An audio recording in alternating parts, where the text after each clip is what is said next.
Welcome to the Football Show on PLZ Soccer's YouTube channel. I'm Peter Martin, Alan Ruff, Tam McManus and Alison McConnell here with me.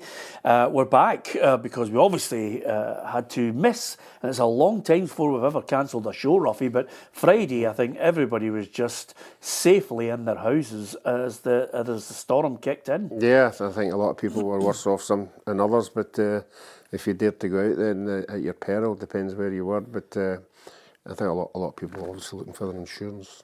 Yeah. Was your ranch unaffected up in Cumbernauld? No, unfortunately, my 3 trees fell down and blocked my road, so it cost me a few bob to get it moved. Absolutely. It's a shocker. Yeah, absolutely. Still wanted to come in, by the way, but yeah, I offered to come in. yeah, you I did. said I'll come in. Yep, but obviously you've got to do, well, absolutely. But you've got to stay safe, which we always. Far more important to stay safe in these situations. Which, just as a footnote to this, Alison, we missed out on the fact that Rangers almost produced a fantastic performance at Old Trafford just at the last minute. Fernandes pops up and scores the winner, but I thought they played well, and then of course Celtic got the job done against Young Boys, albeit rather fortuitously with a goal, but they got the job done. Yeah, absolutely. I think Rangers will take a lot of positives from the way that they played at Old Trafford. Thought Cyriel Dessers' goal was magnificent, an absolutely exquisite touch just to score, and I think there'll be an element of frustration though at how they conceded both goals. I think particularly the opening goal where Jack Butland just kind of punches the ball into his own net, and even the second goal, I think it goes through his legs. There'll be a bit of frustration there. However, over performance, as you say, there are positive aspects to draw on. Celtic, I think, got over the line. I think kind of weird game actually. The 3 offside goals and a missed penalty. I think it could have been a bit more comfortable than what it was, and then you're relying on an own goal. However, it takes them into a playoff position now. That they'll be. I think that's where they would have realistically expected to be at this stage. Yeah, absolutely. So from the European games, of course, we're always happy, Tam, because you get a wee bit of a coefficient boost when you get a positive result like the one for Celtic against the Young Boys. And I think over the piece, Celtic and Rangers have actually managed to get the kind of a coefficient points that we need. We're not quite at the point, I think, where we're closing in and getting that extra European place again. No, but you've got to give both teams credit, Peter. To get into the playoffs is not easy. Both teams look as if they're going to get into that top. I don't think they'll automatically go through. There's a small chance, of course, I think. But I think for both teams to get into that is great for Scottish football. And they've both produced some big results. So you've got to give both teams credit, Peter. Yeah, absolutely. Okay, great to see Tam back, because obviously I think what happens, Ruffy, is you get a situation where one person breaks ranks in the season and takes holidays in the middle of a season, which for Alison and I, it's unheard of, because we work relentlessly, because that's the way we were brought up. But once you started taking holidays during the season, Tam thought it was a free for all, so he started doing it as well. Yeah, well, Tam will shout us. We need a wee break, it's hard work with you too. Yeah, absolutely. And now that Ryan and Scott are here, we're quite happy to let them have as many breaks as they like. But Stephen's not happy with me on this. And by the way, somebody said the lads from Radio Clyde made it in. Did they? So thanks for that. Also, Stephen says Peter was happy to say we got in by the skin of our teeth, but was moaning when we were getting hammered. Tweet, I've seen that. It's a bit. Well, I mean, listen, the first half, Celtic played really well. They did. I'm going to answer Stephen. It was a fortuitous goal. And by the way, you just have to you call it as you see it. The Celtic fans were getting mightily nervous as it got on inside that stadium, Ali. Yeah, I think you could sense it. I thought I would agree with you. I thought the first half they played very well. I thought it was flat in the second period. I didn't think it had the same energy and tempo about the performance after the break. And I think Celtic fans were living in their nerves at points. Kasper Schmeichel had 2 really good saves, a kind of double save just to deny Young Boys, who are obviously like the poorest team in that league. But yeah, I think Celtic made heavy weather of it. But ultimately, you think they just have to get through. They just have to get there. Yeah, absolutely.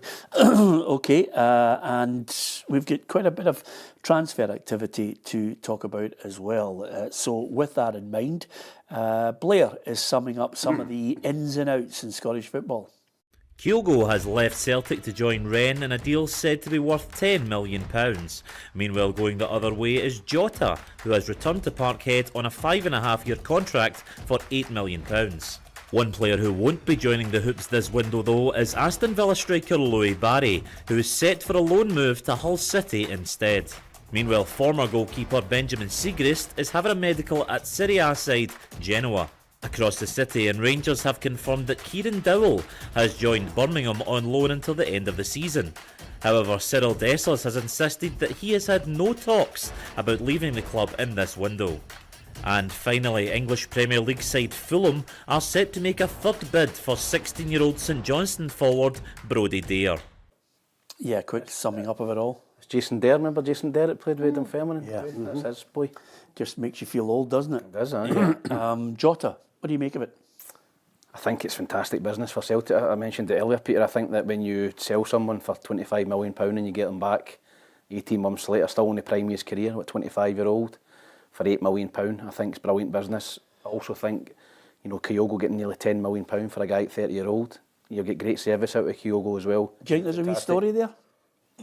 I think when you look at some of Brendan Rodgers' comments, maybe 2 or 3 weeks ago, when he said about players who want to leave, yeah, I think that was a little dig at Kyogo. He's obviously went and seen him. He wants to go and play in a elite league or something. I think he said today. I don't get that. The French league's probably better than our league, but I don't think it's a top league.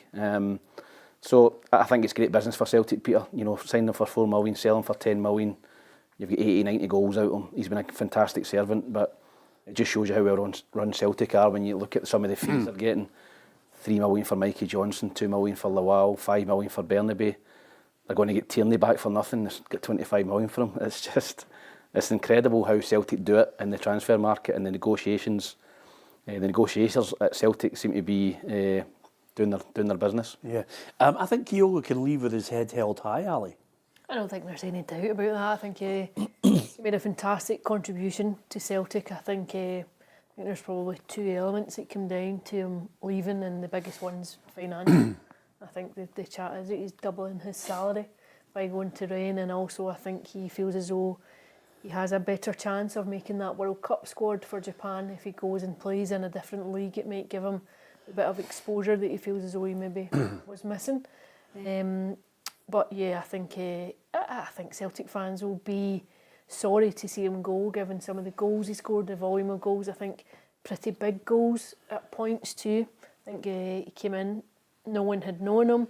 Ange Postecoglou brought him in. I think his first game was at defeat when Celtic lost to Hearts at Tynecastle. A fairly inauspicious start for him, but yeah, I think he very quickly endeared himself to the Celtic support. But I think if there's an offer of that kind of money for him, and you have a player who wants to go for various different reasons, I think it makes sense to go and take it, to capitalise on it. The key now for Celtic, of course, is that they need a replacement before the window closes. Yeah, and again, with that in mind, Ruffy, if you've got Jota, you've got Tierney coming in as well, and if they get the target that they're after, then suddenly I think it's just going to be a procession towards that title. Yeah, I think guys are right. I don't think you can complain with the financial side yet. There's no doubt about that. I don't think there'll be that many supporters up in arms about it because of what you've just said there, the services game to the club, the way the club have handled it. I think they'll get away with that. The time will tell, and if it works on the park. If they don't get somebody in the window, are they going to go the rest of the season with one striker, a £9 million striker that we don't really know if he's prolific enough to score goals for Celtic? Jota's coming in. He's played limited amount of games in the last 18 months, and where are you going to play him? You've got Maid on one side and Kuhn on the other side. I don't think he's a replacement for Kyogo. So a lot of supporters, if things don't go well on the park, will ask questions, but if they keep winning, nobody will answer any questions. Yeah, it doesn't go away, the Matthias Kvistgarden linked to Celtic as a possible replacement for Kyogo. Yeah, I think there've been rumours about him for a couple of seasons now. I think he's been on the radar for Celtic for a long time, and maybe now they're going to press the button and get him. Had a look at his record, decent enough, not fantastic, but good record this season in scoring goals. So Celtic have always had him as a long-term target and looked to get somebody in, but I just think Jota coming in just adds to the competition in the wide areas. I think they needed that. I think they needed some more competition there in those wide areas. Maida, of course, can play through the middle as well if needed. So, yeah, I think if Celtic can get a striker in and get Kieran Tierney in, I think they come out this window stronger than they went into it. Yeah, now, if that's Celtic's business, Rangers will obviously be keen to try and get people out. Before we talk about the SPFL results over the weekend, Kieran Dowell, the first one out the door on loan to Birmingham.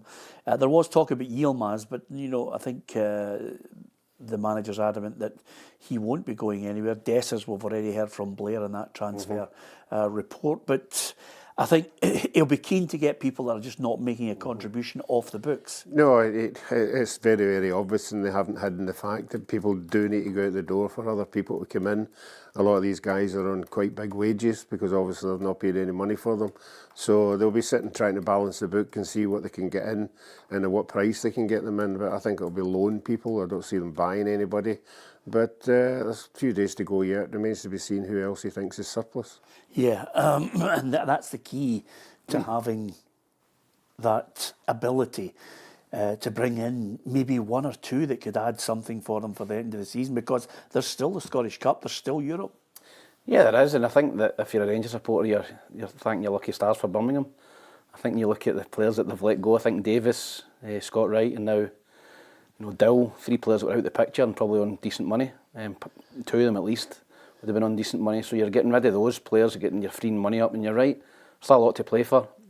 Scottish Cup and Europe, they're doing pretty well. So if they can get a couple of players in to add what they've got, then it can be a strong end to the season. Philip Clement, I think, needs that. He needs a strong finish to the season to go into next season more positive and to keep his job basically. Because as I said, I don't think the pressure is ever away from him, but he needs to keep winning games. Yeah, absolutely. Okay, let's get into the meat and bones of those deals that have been completed so far. Here's what Jota had to say on re-signing for Celtic. It's very nostalgic for me because it was such an amazing feeling in all the moments that I felt through my 2 seasons here, and I'm just delighted to be back. The best thing in Glasgow, besides Celtic obviously, is the people, and I feel like I need a place with soul where I feel at home. This is definitely something I was looking for, and I think there is no better match than Celtic. And of course, with that in mind, always helps that you've got a £25 million transfer, tax-free money over in Saudi Arabia, and then you come back via the train from Rennes. Hello. It's if I'd be patting Jota in the back saying, what a deal. I mean, he could chuck football right now and he'll never want it again. But that's one. Kyogo, this is what he had to say on his departure heading out. I hope to make a rapid contribution to the team's performances at Rennes after some great years with Celtic. I was looking for a new challenge in a recognised league. Physically and technically, the league is very competitive. The coach and the directors told me how much they wanted me to bring my qualities and experience. Well, he'll leave Celtic with his head held high, but I think French football at times can be a little bit slower than the norm. Nice wasn't a great advert for it against Rangers, were they? Nice. No, well, to be fair, listen, I wish him the very best, as you do Kieran Dowell and anybody else who leaves Scottish football. You try and come in and make an impression. If it doesn't work out, managers have to move you on. So with that in mind, moving on to the Premiership results over the weekend, Saturday and Sunday, what did you make of it all? Have a look at these score lines to see. Celtic, of course, against Dundee was postponed due to the weather. Aberdeen 0, St Mirren 3. We're going to talk about that if there's still Aberdeen fans on here, because it's getting ever closer to my tweet coming out. Hearts 3, Kilmarnock 2, Ross County 1, Hibs 1, St Johnstone 2, Motherwell 1, and Dundee United 1, Rangers 3. So let's deal with Dundee United 1, Rangers 3. First and foremost, Ruffy, 2 belters, 2 absolute cracking goals. Diomande and Dessers. Yeah, they were. I thought it was a good game. I thought early on the game could have went either way. There were pivotal moments in it. Obviously Dundee United hitting the post. And I think they were leading at the time. But obviously Rangers came through a game that they weren't coming through earlier on in the season, so they'll take the positive out of that. But you're right, the goal, I thought Dessers' goal was a tremendous goal from the angle that he hit it at. Yeah. But I don't think Dundee United played badly. I thought it could have went either way, and I think the third goal just put the nail in it. I thought Rangers were good value for it, Tam, but if you talk about a week when you're a striker, I mean, his first touch at Old Trafford was sublime, the second one clinical, and that one there showed you a guy who is super confident at the moment. Yeah, he's just a weird one to figure out, I think, Dessers. I think you look at him and at times you think, he's poor, and then he's capable of brilliance. You know, the goal against Man United, the touch and the finish is world class. And this game at the weekend, his touch puts it across the keeper into the top corner, brilliant. You know, he's capable of moments of brilliance, which is annoying for the Rangers supporters because they want to see it on a more consistent basis. But you know, he's certainly came to life at the right end of the transfer window. If he's looking for a move, he might get it in the next couple of days because he's came to form at the right time. But yeah, I thought Rangers first half, I thought the goal came at the right time for them. I think you could sense from the crowd at Tannadice that they were starting to get on their case. Yeah. And Diomande hits that just in before half time, and that really changes the whole game. Dundee United had chances in the second half, but I thought Rangers going forward looked good with the two strikers. It's the first time I think I've seen Dessers and Igmane playing together, and I thought the two of them linked up well, so that could be something that they press on with towards the end of the season. Well, I'll talk about Igmane in a moment, but as far as Dessers is concerned, this is what he had to say when he was asked about the abuse that he was getting. I think some fans were booing him onto the park a few weeks ago. At this club, that things can change very fast as well, and for me, there's a thing like if I see, for example, the stick that a player like Def gets sometimes, and he's a Hall of Fame player. He scored more than 100 goals for this club, 400 games, all of this, and then I'm thinking like, yeah, like maybe there will always be something to talk about. But yeah, I just try to enjoy the beautiful moments at this club, and I'm lucky that I have plenty of these, and those are way more important to me than like the few negative moments.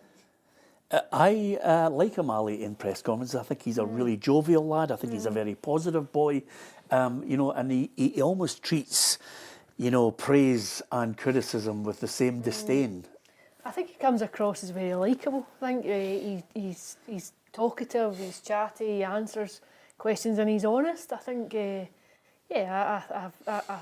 think he's come across very well in post-match interviews that we've sat in on. I also think he's maybe just an instinctive striker.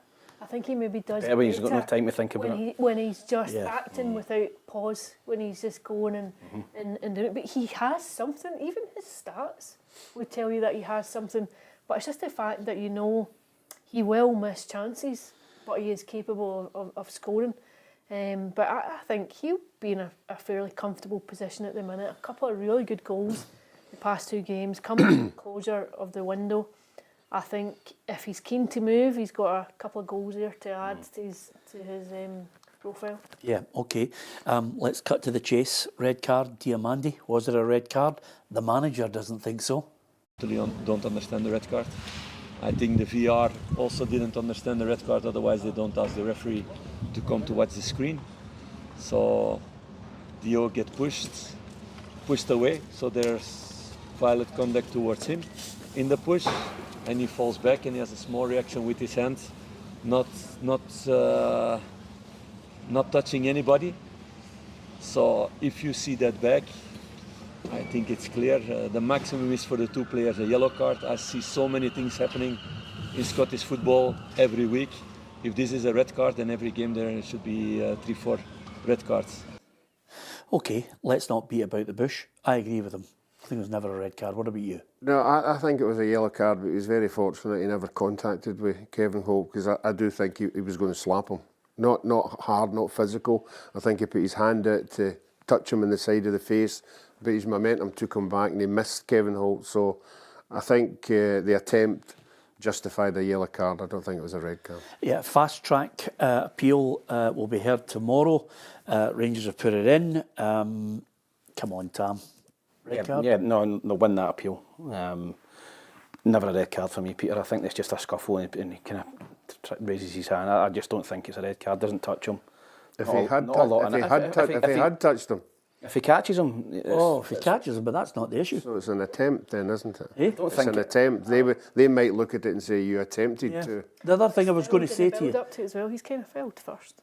yeah, I thought he was foul first, but the other thing about it, Ali, is, and this is the key issue here that happens. I mean, it's a classic situation with some pundits coming out quite strongly on social media about the red card for the Arsenal player in the match at the weekend as well. You know, we call it as we see it. Is it a red card? Is it a yellow card? But the other thing we always have to bear in mind is the officials and the people who absolutely know the rules and the letter of the law. And it might come out and say, for example, in the Arsenal situation, this is why the referee sent him off.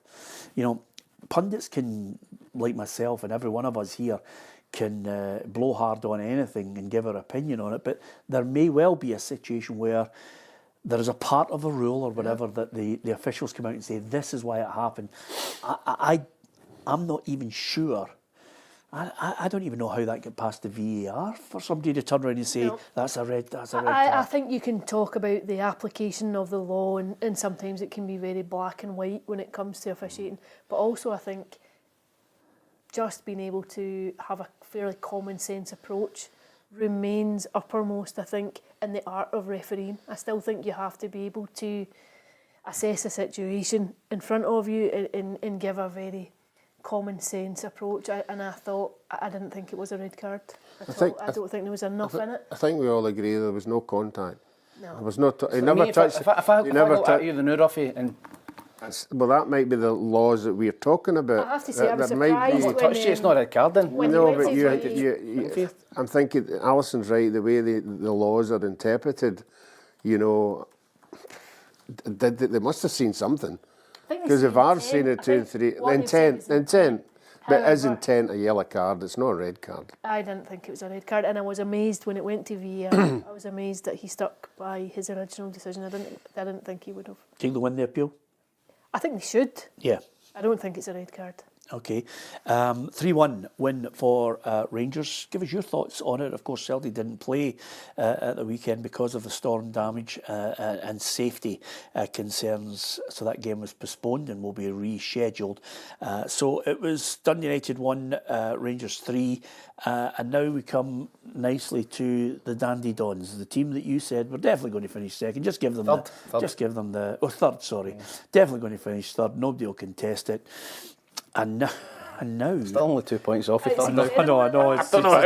It's just. I'm clinging on. I mean, honestly, To hope. I mean, I'm looking at it right now, and by the way, I'm glad that the manager has been almost monotone for victories and defeats, because he's now in a slump that you would not have predicted.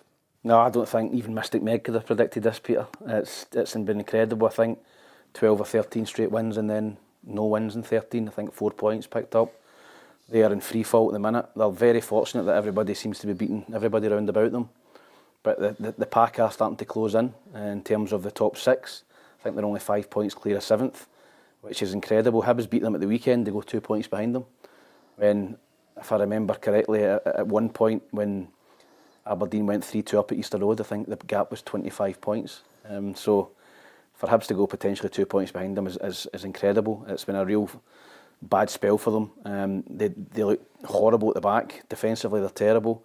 They look toothless up front. They've spent money. They've backed them. They need a result from somewhere. But I looked at their next 4 games. They've got Hibs away, Dundee away, Kilmarnock at home, and Celtic away. If you're an Aberdeen fan, you've went from elation to despair within 6 or 7 weeks. It's been an incredible fall from grace. I don't want to go too early on the tweet, Sam. Don't go too early, Peter. I'm not going to go too early. I'm going to hold off. Wait till he's sacked in the bottom 6. April. By the way, I don't think Jimmy Tillene will get sacked, and nor should he. I think he's got to get, just the same as David Gray, I think he's got to get transfer windows, Ali. I think he's got to be allowed to try and rectify the situation. For the highs, And of course, I don't think did any of us think Aberdeen were ever going to win the league. We said it so early on that it's a great run, but come on, get a grip of yourself. Yeah, I don't think I ever thought they were capable of going and getting second either. I thought there would always be a sticky point at some point. I didn't think it would be as sticky as what it has been. I think there has been almost a collapse since they lost to Celtic at Hampden in that semi-final, that 6-0 game. I think if you had to assess it overall, if you said to Aberdeen fans at the start of the season, after what they'd endured across recent campaigns, you get to the end of January and you're going to be 2 points off a third place position, there would be a satisfaction about it. But what you've had this season is two extremes. You've had an incredible start to the campaign and then a complete and utter collapse. So right now they look like a team in free fall. I think they badly need to find a bit of conviction about performances. I think perhaps maybe summed up by Rubizic saying, I want to come off at the weekend. I think it doesn't give off. Sign for the dressing room, that. I don't think it gives off the right kind of impression at all. So I think they need a win massively to try and get on track again. But also, I think that there are feelings within that team, and I think they were maybe fudged across the opening weeks when they had a rub of a green in certain performances, in certain games, when you just build a wee bit of momentum. What you're seeing now is the flip side of that, when they're just struggling to buy a win. Yeah, I mean, by the way, Robbie, you know yourself, there's many a situation where you can get a player, a defender, running towards his own goal and he can head it past you. We've seen some blunders over the last week alone with goalkeepers and of course Rubizic. The first one's his, it's a howler. The second one's also his because, quite simply, he allows the man to easily brush him off inside the penalty box. No, the first one's just lack of communication. I mean, I don't know if he can speak the language or not, but you would think that Doon would have shouted, you know, to come out that far, he's got to communicate it at some stage. So it's just a complete and utter mistake. And you're right, the second one, the boy just brushes him out of the way. I think he actually tried to brush the boy, but he wasn't strong enough, and the boy just got by him. So. Yeah. Did you ever come out of your box at all? I know you never came for. You okay? Yes. I know you never came for corners, but did you ever come out of your box for anything else? Yeah, I was quite. I used to patrol the 18-yard line. I used to stay out there. Yeah. So I'd anticipate any coming over, I could read Andy it. Ritchie used to always chip him. Yeah, that's at corners. To be fair, actually, Ruffy, you were very good with the ball. I love it. It didn't bother me. Left peg, Ruffy? Left peg. I would have struggled. No right peg at all. No, but you would have, your players would know you to play it down that side. Yeah, but as the game moved on, you need to be two-footed as a goalkeeper. Did you finish by the time the pass-back rule was changed? Yeah. Yeah, so all you had to do is pick it up and dispense it. One of the things that Ruffy did at Allison, which obviously would be negative for us watching football, is the defender, he'd roll it out to the defender, and then the defender would realise that he didn't have the ability to pass it, so he played it back to Ruffy, and then Ruffy would pick it up, and then he'd stoke the ball for another 5 or 10 times. I had a very, very nervous moment in a Scotland-England game at Hampden. I'll never forget it. I was on the 18-yard line and England were attacking. I think it was Trevor Brooken played a through ball to Kevin Keegan, and I saw the linesman putting his flag up, so I casually runs out and gets to the ball before Kevin Keegan and nutmegged them just about 10 yards for the halfway line, and the referee said play on. There's a big mark on the crash at Hampden. Not many people can say nutmeg Kevin Keegan. That's a good one, Ruffy. But no surprise. Contrasting views from St Mirren winning 3-0. The Aberdeen manager first, Jimmy, to lean on how difficult it is for everyone at Pittodrie. A club at our size that gets into Europe, it's a real push for us. It's a real push on and off the football pitch. And then the off-field problems that we had early on in the season, which we've not been able to bring players in until now to bolster the squad. To be in this position, I told you earlier in the press conference that I'm very, very proud of the players. We've got a group of boys that keep believing and keep doing the right things, even when we lose games. It's challenging for everyone. It's for us, for me, for our supporters. It's difficult time, but the only way for me is to stick together, and I, as a manager, I'm responsible. So I need to find a way to balance the team in a different way to don't get so exposed to these situations that we are right now. Yeah, it's tough moments for them. I mean, St Mirren, you've got to credit them. for winning the game up there at Pittodrie in the first place. They're a streaky team, aren't they? Yeah, well, I'm looking at them. They're They streaky. could push. For Stephen Robson to get them, surely, Tam, into top 6 again is absolutely brilliant. I mean, he's just consistent with it. Yeah, brilliant. I'm just looking at your screen there. You've got 1, 2, 3, 4, 5, 6, 7, 8, 9, 10. You've got 13 games there, and they've won 5 and lost 8. You know, they've no draws. I think they're one of the teams, Peter, that can go and win 3 or 4 in a row and then lose 3 or 4 in a row. But you're right, they are, you know, in the top 6. I think every year he's consistent. Stephen Robinson, they've got a way of playing. They play 3-5-2, 2 strikers. They get the ball in behind. They play off second balls. It's effective in Scotland, Peter. Can I just say to you that right now, I mean, it just shows you the incredible nature of Scottish football, because Motherwell, who lost 2-1 to St Johnstone, Stuart Kettlewell, we're hearing has resigned from his position. Now, whether that's sacked or indeed resignation on his part, we'll clarify that whole wording of it, but that is a shocker, Ali. It is. I did wonder the remarks in the aftermath of the defeat to St Johnstone last weekend, and then kind of doubling down on them again during the week at his pre-match press conference. And then I think when you go and lose the game again, I almost felt as though he was digging himself into a bit of a hole with the remarks that he'd made. Well, here it is, Ali. Motherwell Football Club can confirm the club board of directors have very reluctantly accepted the resignation of Stuart Kettlewell today. Stuart approached Chief Executive Brian Caldwell on Monday morning to explain why he wished to resign. So it's not a sacking, it's a resignation. I'm surprised. He said he explained that some of the personal abuse was now affecting his family to the point where they didn't wish to attend games. Now, I think that is a sad state of affairs. You couldn't pick a nicer man. You couldn't pick a man who cared more about trying to get the best results for Motherwell. He was in here explaining the whole predicament of going from a bad run of games to suddenly turning things around. Yeah, I think so too, and I think it's almost a be careful what you wish for too now when you have to go and try and find a replacement. I did think his comments, as we were just talking about there, I did wonder about the nature of them last weekend and then again during the week, and then when they lost to St Johnstone again at the weekend, it raised an eyebrow. I did think, it kind of invited a certain pressure from his own support once he started to criticise, but I think he's obviously felt as though he's clearly had enough. Yeah, this is what he said after that defeat to St Johnstone at the weekend. Yeah, 100%, but we sat here last week, didn't we? We sat here 7 days ago and we spoke about the start to the game. We start to rectify that. I always try and give the analogy when the water's coming in the boat, that you start to plug a gap and you stop the water coming in the boat and it starts coming in somewhere else. That's your job, that's our job at the football club, to ensure that someone else doesn't start to become a weakness within the game. But ultimately today, it has been 3 games prior to today. We've not started well, found ourselves behind, found ourselves chasing games of football. Today we were ahead, different mentality. Different way of thinking and looking at the game of football, and it comes down to that last chunk of minutes. When you get into that 80 plus minutes, how strong are you mentally then? Lack of mentality. 1 win in 9. Yeah, Peter, I think the key one for me is he was in the stand at the weekend, and he was in the stand next to the Motherwell supporters. They're in that main stand at McDermott Park.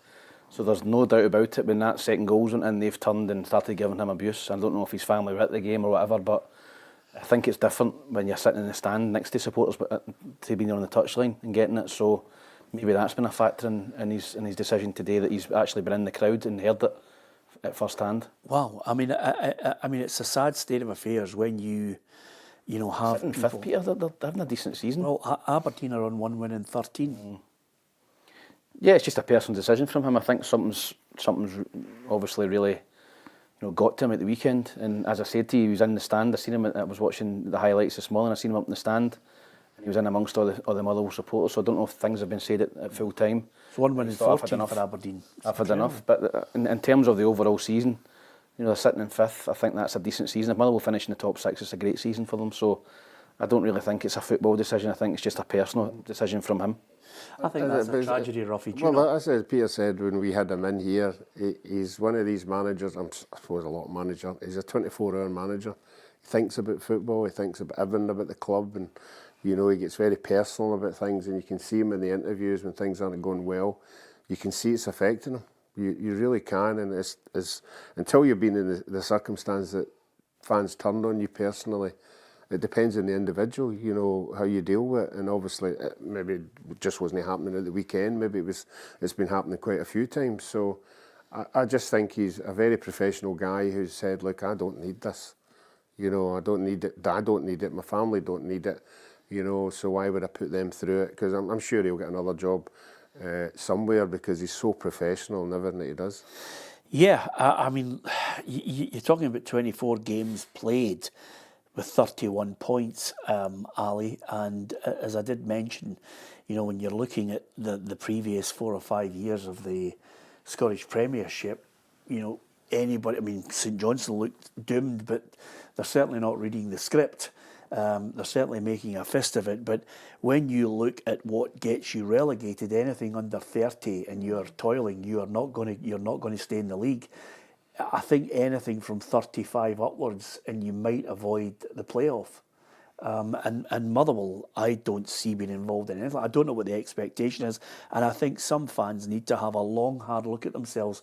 But I think that's the way at times, sometimes society goes. As some fans think they can act the same way that they act when they've got a keyboard and they're on the platforms, social media. I think there have been criticisms about the way that they've been playing. I think about the sort of level of performances. I don't know if that's justified or not. But certainly you would look at it, we've all watched Motherwell toil at different points in recent memory and in seasons. I think anything that takes them into the top 6, I think, is a fair return for them when you consider the budget they have, what they're up against.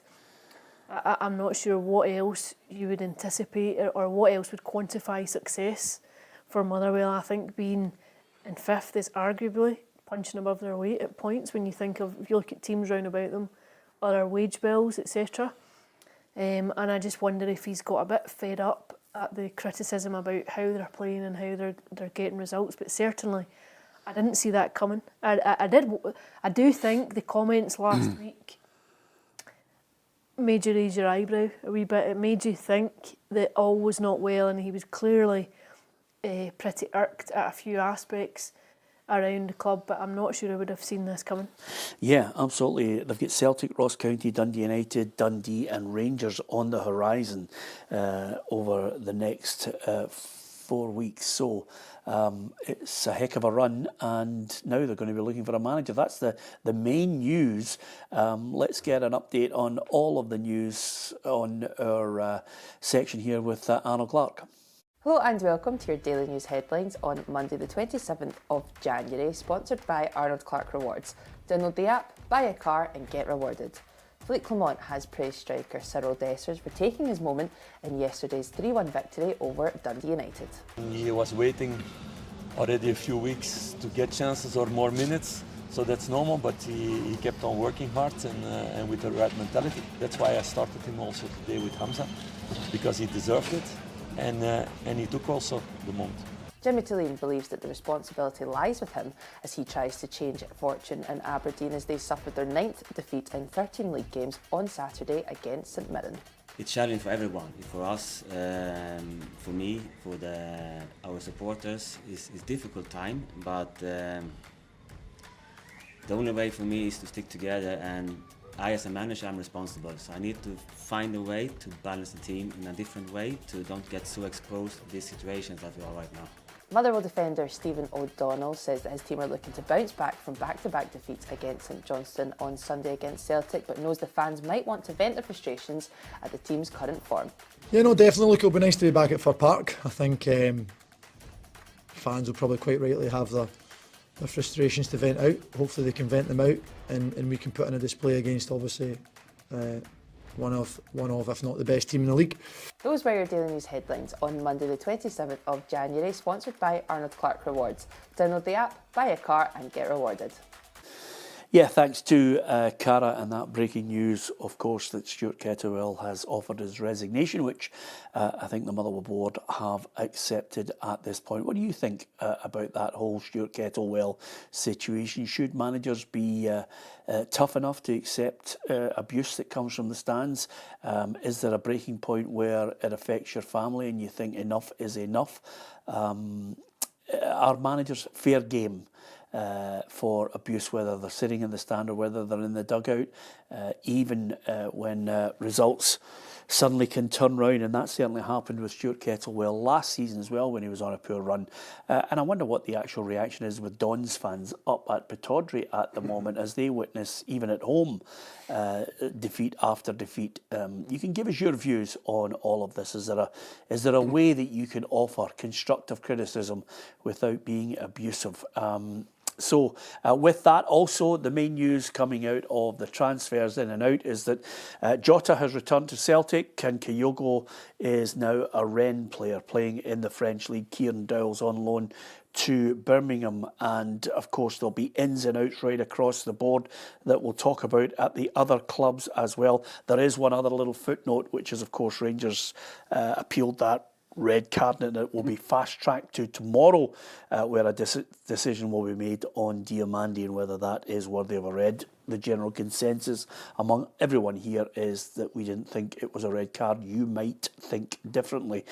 It's just amazing out with Celtic that, you know, teams are capable, Tam, of beating each other. I don't think, I did mention, you know, with the results and the way they're all panning out week in, week out, although we've got St Johnstone gone and Ross County, the general feeling is we've got Ross County in the playoff. Maybe one or two have got a different one, but they haven't read the script. Both teams are making a real fight of this, and I think might be to the detriment of a bigger side. Yeah, I think that obviously it's a massive result for St Johnstone at the weekend. It was a must-win game for them. Gets the gap down to, I think, 7 points at the bottom. They're still big favourites to get relegated. They've got to go on a serious run at the minute. I don't really see them doing that, but same with Ross County, they keep picking up points. I think we beat up at Dingwall. Pitch looks terrible.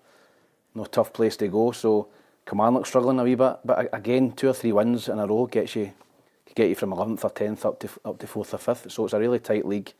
And you're right, it might be the season where one of the bigger guns ends up in that, you know, relegation playoff place. But you know, going to the Hearts game at the weekend, you know, I thought that Kilmarnock maybe due, you know, a draw at that game. I thought they looked at the highlights and they had chances towards the end. Craig Gordon a couple of great saves, but Hearts are just picking up as well at the minute. They're picking up a few wins together. They've signed a few players, and they look as if they're capable of going now run up the table as well. So it's going to be an exciting end to the season, from probably 3rd all the way down to 11th. Yeah, we'll talk about Hearts in just a moment. I'll read out some of the points with regards to Stuart Kettlewell. Les makes a very good point. Everybody's different, Peter. I couldn't take it, but others would be fine and maybe thrive on that abuse. I mean, Ruffy, we were with a man at the weekend when we were doing an evening with Neil Lennon, and he... Neil Lennon was made of steel. I mean, he could take some abuse. Some of it I thought was way over the top. You don't want to, you know, get bullets in the post, but even from the stands, week in, week out. Yeah, we say that football players and managers are just the same as everybody else in a working environment. You still have to deal with the pressures that come with the job that you're in, and sometimes you can deal with it, sometimes you can't. When you're away from football, you've still got to lead your life with your family, and you obviously got all that football thing in the background as well. And if it gets too much, sometimes it's better just to say, right, I'm stepping away from it. Look, it's affecting my family, and that your family's your be all and end all. Can I ask you this, Ruffy? Will it go against Stuart if he's looking for another job? Is it a... No, I think he's been honest. He's been honest. He's been on. He's passionate about the club. He doesn't like the way the club's in just now. He doesn't want to take them off, you know, the trouble that they're in.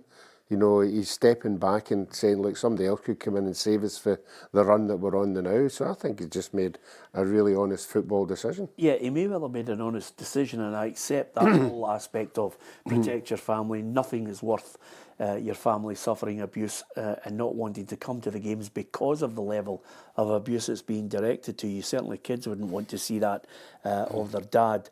I wonder, though, if you know, other chairmen and chief executives will look and say, well, listen, well, you know, what happens if we hit a sticky patch? What does this say about your mentality? You know, see I know what you're getting at. I do know what you're getting at. I don't think so. No. I have to be honest and say no, not for me. I think his record at Motherwell is decent.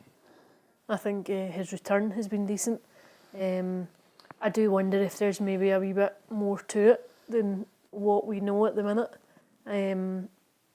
Certainly, I think now with the benefit of hindsight, when you think of that interview last weekend and then the interview last midweek, it maybe frames it slightly differently. I think you see maybe just how exasperated he's been now and how on edge he's been.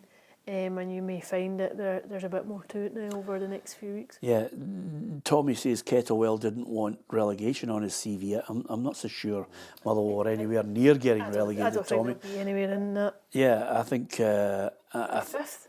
Yeah, no chance. I don't want to jump too early with this league. You can't predict anything. Listen, Hearts looked doomed at one point, didn't they? Because they couldn't get up. I mean, they hit the foot of the table at one point. They won 3-2 against Kilmarnock. Kilmarnock are not out of it, and Derek McInnes, you know, with every decision, you can tell the pressure's on with managers with every decision that goes against them. You know, managers are coming out and are really going for referees and VAR because it is their livelihood. This is what Derek McInnes had to say after the 3-2 defeat to Hearts. We've got a new guy at head of refereeing while he's in. I think I like the cut of his job and how he wants to drive standards. And no doubt when I speak to him Monday, I think he'll be disappointed and frustrated at that. I know I speak for him, but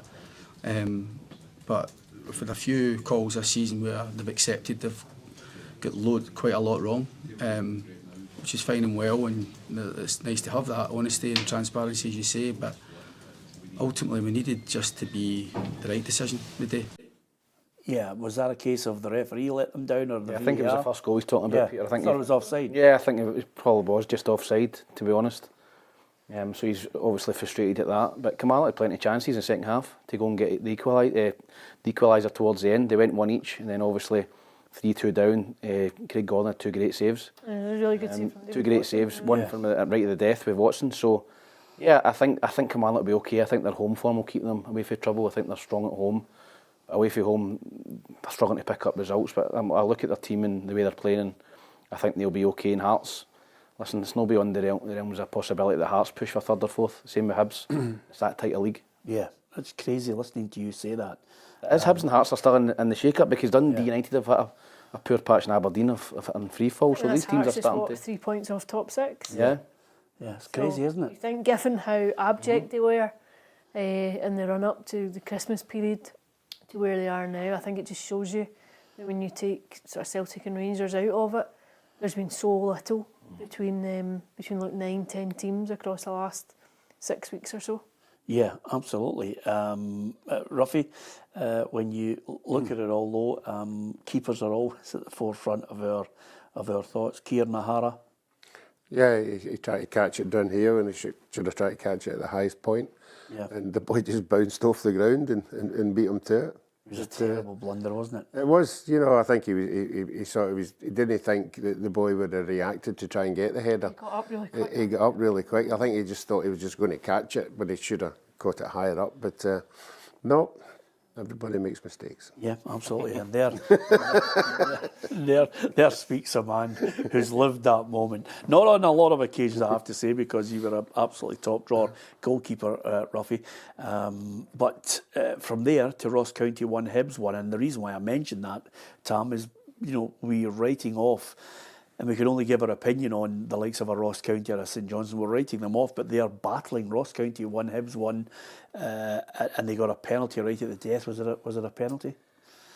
I think the first one was a penalty. I think his hand goes out and it's a handball. Second one, you can argue that he takes a touch and it's going out the park, which I think was the argument. Yeah. I think the keeper does foul him, but his touch is so heavy that he's not going to get on the end of it. So I'm not sure about that one, but I think you look overall balance of play, a draw was probably a fair result. Hibs were disappointed, they go 1-0 up, and then second half they just sit in. You know, I watched the game, they didn't really create anything. Martin Boyle had a couple of breakaways. They didn't really go and get that second goal, which would have killed Ross County off, and Ross County started throwing balls forward, and they got the equaliser. Decent result for Hibs, hard place to go. Keeps the unbeaten run ticking over, and then they go into a big game at Saturday at home to Aberdeen. But I thought Hibs are showing signs of just putting together a wee bit of consistency and starting to grind out some results. Are you coming through to Easter Road? I thought I might go through to Easter Road at the weekend just to see. Possibly, aye. Yeah. Possibly. Yeah. Obviously, Ben Kensel's away now, so I might get in. Yeah. Isn't it amazing we're waiting for people to depart so we can get into grounds? So yeah, absolutely. I think it'll be a cracker at the weekend. Wow, talk about pressure. Of course, that was Ross County 1, Hibs 1, and we did mention, and I think the news is worthy of mentioning again. Stuart Kettlewell has resigned as Motherwell manager after St Johnstone defeated them by 2-1. I think we've got to pay tribute to St Johnstone because Simo Valakari is making a battle of it. Is it still too late? I think so. I have to say, I think they will go down, but they've clearly not thrown in the towel. They've obviously still thinking, well, let's give it our best shot, see what it takes us. Yeah. As you say, it's a fairly tight league, but I think they've given themselves far too much to do. He's trying to sell a few players to try and get a bit of money to generate to get the type of player that he thinks he needs. Yeah, I think so, but I just think the gap is too substantial now. They need to be within 6 points by the split. Minimum. Yeah, if they're within 6 points, I think obviously as a relegation expert myself, yes, I think when you go into that situation where it's the bottom six and you're playing against all the other teams, are massive games, 6 pointers. If you're 7, 8, 9 points adrift, you're done. But even if you're 4 or 5, 6, you've still got a wee sniff. But it's good to try and stay intact. It's a good point you make. I'm having a look at the table. I'm going to make a bold statement, Ruff. I think Aberdeen will be safe. I think they'll stay in the league. Will they be top 6? Will they be top 6? I think he's going to turn it around. There you are. I am backing Jimmy Tilleen to turn it around. There's the table there, Ruffy. I think Aberdeen will be battling it out with Dundee United, and I'm going to suggest that Aberdeen and Dundee United are probably the two that are going to battle it out for third. I don't know. You think? Peter, we always try and talk the league up in Scottish football, but when you look at Aberdeen, who have not won a game in 4 points, and they're still sitting in 4th. Yeah. Is the standard at 24 games played, Tam? Is the standard better than it was last year? No, I don't think so. You don't? I don't think so. I don't even think. I don't think Celtic are as good. Rangers are certainly not as good than other teams. Aberdeen started well, but Dundee United is just. It's one of those leagues where everybody can beat everybody outside. There's nobody really putting any sort of consistency together. And I think it's damning when you see somebody that's sitting in 4th place that's not won a game in 13. They're still sitting in 4th with 2 points off of 3rd. Yeah, it's a good point you make. The stats, really are damning. What's your take on it, Ruff? Consistency. We've seen it that teams can go 3 or 4 games winning and then 5 or 6 games not winning. When you're losing that many games, like Aberdeen, like Motherwell were doing, and we saw where Hibs and Hearts were at the beginning of the season. There's just a lack of. You usually say at some stage you look at the fixture list and you say we could go on a wee run here. Yeah. It's not happened this year. Standard of football then. Let's dissect it a wee bit more. I mean, last year I was watching games. I remember going up to Pittodrie on a wet, cold Wednesday night to watch Aberdeen Livingston, and honestly, where I get football stopped. But I get football stopped, but certainly the games are still exciting. There's still goals getting scored. I mean, that Hearts game at the weekend with Kilmarnock, I think if you're at that game, you get value for money. Yeah. You might not be seeing great football, but you're seeing goals and excitement at either end. So a lot of supporters will be happy, a lot of supporters won't be. Ali? I think it's poor. I think the fact that you have a team who can go and lose so many games and not be nudged is reflective of the fact that none of the teams round about them can muster a fairly consistent challenge. I think Celtic are head and shoulders above everyone else in the league, but again, I don't know that they've been entirely quite as fluent as what they were last season. I think Rangers are better than the rest again. Yeah. And then I think what you're seeing is a scrap. Are we now witnessing what we've complained about bitterly over the last few years? Are we now witnessing a situation where we are watching week in, week out fear football? Fear football, because I watched Falkirk go to Celtic Park and play a lovely brand of football, and that's the manager saying, I'm going to play this way, and we were all complimentary about it. And again, you know, you want managers to adapt to different styles of games, but are we watching too much fear football? I don't know if it's too much fear football at the minute.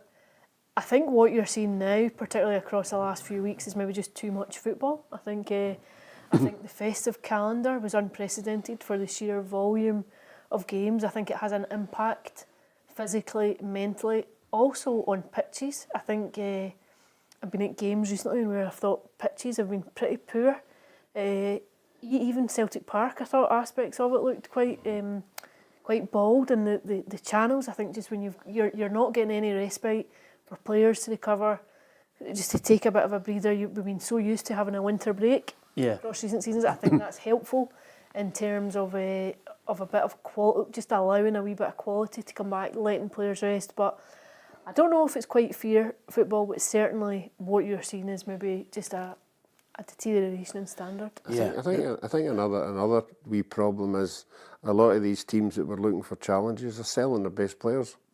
You know, every year they look at Motherwell, they lose their best striker, their best goalkeeper. You know, teams are just, Aberdeen sell their best striker. They're not keeping their best players because they're taking the money and they need the money. Yeah, absolutely. But I still think there's a need or an emphasis on trying to play half-decent football and instructing your team to play that way. You know, even as something as simple as Kilmarnock in a predicament they are at the moment, boy, are they missing somebody like Kyle Vassell. He holds the ball up, he's got a good touch, he's a leader.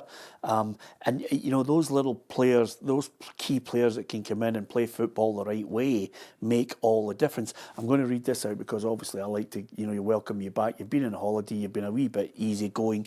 Isaac says, Celtic not better. What is Tam McManus on about? There was a title race last season. Celtic won the league at Halloween this season and are in the Champions League playoffs. McManus has got that wrong. They've won the league at Halloween because Rangers have been terrible. Really. I mean, Celtic have been consistent. They've had a great record this season. They've won most of the games, but Rangers have gifted them it by being brutal. And here's a good one from Ali, who says, Aberdeen have collapsed like an ironing board. Ali's put a lot of thought into that. Talking about. I was ironing this morning. Were you, Ruffy? It just come up. Yeah, absolutely. That's because you bought the one with the Aberdeen logo on it. That's why it collapsed on you, Ruffy. Anyway, apart from anything else, just before we go, of course, I've got to look at the overall league table, give us your thoughts on what we've been talking about. But as we look towards this week coming up, are we going to be looking at two positive results in Europe again, Ali? Celtic could actually, if they got a result against Villa, and let's not have an inferiority complex, if they got a result against Villa, they could climb, you know, higher up in that league table. I don't know if I can see it. No. I don't know that they would have enough to go and get a win. Maybe eke out a draw, take a point. I don't think they've got enough for a win. Right. Okay. Rangers, I think, should win at Ibrox on Thursday night. Right. So Celtic, no chance of you can get a point. I think a point is far more plausible than a win. Yeah, but you're not backing them for it. No. Ruffy? I'm the same. Yeah. I think now they've lost their main striker. It remains to be seen how he sorts that out and what team they put out there. I think a draw would be a good result. Yeah, I know you think it would be a good result. Are they getting one? One each. One each? Yeah. Right. Yeah, I think Celtic have been pretty good against English teams over the years. Yeah. I think they've drew twice with Man City in the Champions League, and I think they're capable of going down there. I watched the Villa game yesterday. First half I thought they looked good, second half I thought West Ham could have won the game, so I think both teams will be quite happy with points. I'll go for a draw. A draw as well? Yeah. Okay. You ready for a bottle of wine on it, Ali? Another one? I mean, I might as well. Just thought I'd bet you on that one. Thanks to Michael Taylor, who says Villa 2, Celtic 2. Quite a lot of people obviously offering their thoughts. I actually just, on the flip side of that, I think Rangers will finish off with a win against USG. I think, I'll tell you one thing, just before we finish, Tam, the Eagleman keeps developing the way I'm watching him at the moment. Boy, do I love his touch and the way he plays. He's a throwback, Peter, isn't he? He's an old-fashioned striker. He's come short, he nutmegs people, he's got great ability. Got to tidy up, I think he's passing at times. I think he's got to tidy that up, but His ability, he's got great ability. Yeah. He is. He's like a striker you would see in the 80s or 90s, where he's off the cuff and you don't. 3-1 Rangers. Yeah, I fancy Rangers are good at home. 3-0. 2-1. Yeah. 2-0. Last word here from Don, who says, "Come on, Alison, have faith. 2-1 win for Celtic," he said. Tried to get her to bet a bottle of wine on this, but she's not jumping at the moment because basically the car, Ruffy, the car has caused her so much problems this week. It's just unbelievable. Oh, it's big bus. Yeah. Ali, the big bus is in trouble, and I think we might need to do another tribute night for the big bus to try and get it. I'll get you a bottle of wine, better. Yeah. Brilliant, Ruffy. Listen, give us your thoughts. Who do you think is going to win the two games? We're thinking that, three of them think a draw for Celtic down at Villa. What do you think? Give us your thoughts on that. Stay with us right across our social media. We'll keep you right up to date with all that's happening, not only in European football, but comings and goings. Sad to see Stuart Kettlewell resign as Motherwell manager. That is a blow. And of course, right across this week on all our platforms, we'll keep you up to date with players coming and going in the transfer window. Don't forget, if you want to join the football family, you can hit the subscribe button on our YouTube channel. If you download the app, you'll get all the breaking news at your fingertips from Alison, Ruffy, Tam and myself, Peter Martin. Thank you for listening and watching.